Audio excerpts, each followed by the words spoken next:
ইনকিলাব মঞ্চের আহ্বায়ক শরীফ ওসমান হাদী হত্যার প্রধান আসামি ফয়সাল সহ ভারতে গ্রেপ্তার দুজনকে বাংলাদেশে ফেরত আনার প্রক্রিয়া শুরু হয়েছে। আন্তঃবাহিনী জনসংযোগ পরিদপ্তর আইএসপিআর এ তথ্য জানিয়েছে। আইএসপিআর জানায়, বাংলাদেশের প্রতিরক্ষা গোয়েন্দা মহাপরিদপ্তরের তথ্যের ভিত্তিতে ইনকিলাব মঞ্চের আহ্বায়ক হাদী হত্যা মামলার দুই প্রধান আসামি রাহুল ওরফে ফয়সাল করিম মাসুদ ও আলমগীর হোসেনকে পশ্চিমবঙ্গের বনগাঁও এলাকা থেকে গ্রেপ্তার করা হয়েছে। সংশ্লিষ্ট সূত্র বলেছে, ডিজিএফআই এর মহাপরিচালক মেজর জেনারেল মোহাম্মদ কায়সার রশিদ চৌধুরী সম্প্রতি ভারত সফর করেন। তার অনুরোধের পরিপ্রেক্ষিতেই বাংলাদেশ থেকে পালিয়ে ভারতে যাওয়া সন্ত্রাসীদের বিরুদ্ধে দেশটি কঠোর হয়। জানা গেছে, হাদী হত্যায় জড়িত ফয়সাল ও আলমগীর মেঘালয় সীমান্ত দিয়ে ভারতে অনুপ্রবেশ করেছিলেন। এরপর তারা বিভিন্ন জায়গায় অবস্থান করেন। সুযোগ বুঝে বাংলাদেশে ফিরতে পশ্চিমবঙ্গের বনগাঁও সীমান্ত এলাকায় আশ্রয় নেওয়ার চেষ্টা করেছিলেন। গতকাল শনিবার দিবাগত মধ্যরাতে গ্রেপ্তারের পর আজ রোববার ফয়সাল ও আলমগীরকে পশ্চিমবঙ্গের বিধাননগর আদালতে হাজির করে জিজ্ঞাসাবাদের জন্য তাদের 14 দিনের হেফাজতে নিয়েছে পুলিশ। ভারতে আইন প্রক্রিয়া শেষে ফয়সাল ও আলমগীরকে দ্রুত বাংলাদেশে ফেরানোর প্রক্রিয়া চলছে বলে জানিয়েছে সংশ্লিষ্ট সূত্র।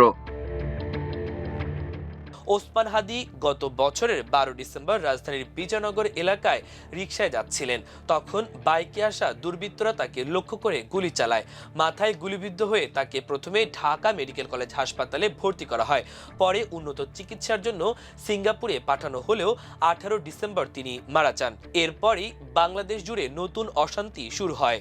হাদীর স্মৃতির উদ্দেশ্যে রাষ্ট্রীয় শোক ঘোষণা করেছিল ঢাকা।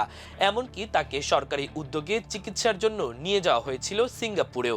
এই গ্রেপ্তারি বড় সাফল্য বলে মনে করছে পশ্চিমবঙ্গ রাজ্য পুলিশের স্পেশাল টাস্ক ফোর্স। অভিযুক্তদের বিরুদ্ধে নির্দিষ্ট ধারায় মামলা দায়ের করা হয়েছে। রোববার তাদের স্থানীয় আদালতে তোলা হলে তাদের পুলিশ রিমান্ডে পাঠানো হয়। নিজেদের হেফাজতে নিয়ে ওই দুই অভিযুক্ত ব্যক্তিকে আরও জিজ্ঞাসাবাদ করতে চায় এসটিএফ এর তদন্তকারী কর্মকর্তারা। এসটিএফ বলছে, দুই বাংলাদেশি তাদের দেশে চাঁদাবাজি, হত্যাসহ গুরুতর অপরাধ করে ভারতে অনুপ্রবেশ করেছে বলে গোপন ও বিশ্বাসযোগ্য তথ্য ছিল। তারা সুযোগ পেলে বাংলাদেশে ফিরে যাওয়ার উদ্দেশ্যে বনগাঁও সীমান্ত এলাকায় আশ্রয় নেওয়ার চেষ্টা করছিল। এই তথ্যের ভিত্তিতে শনিবার গভীর রাতে বনগাঁও এলাকায় অভিযান চালিয়ে তাদের গ্রেপ্তার করা হয়। এর আগে ঘটনার সঙ্গে সম্পৃক্ততার অভিযোগে ফয়সাল করিম মাসুদ, তার প্রতিষ্ঠান অ্যাপেল সফট আইটি লিমিটেড এবং পরিবারের সদস্যদের ব্যাংক হিসাব জব্দ করা হয়। সংশ্লিষ্ট কর্মকর্তারা জানান, হামলার পেছনে কোনো আর্থিক যোগসাজশ ছিল কিনা তা খতিয়ে দেখা এবং অর্থ হস্তান্তর বা গোপন করার সম্ভাবনা ঠেকাতে এই সিদ্ধান্ত নেওয়া হয়। হাদী হত্যা মামলায় ইনকিলাব মঞ্চের সদস্য সচিব আব্দুল্লাহ আল জাবের থানায় মামলা করেন।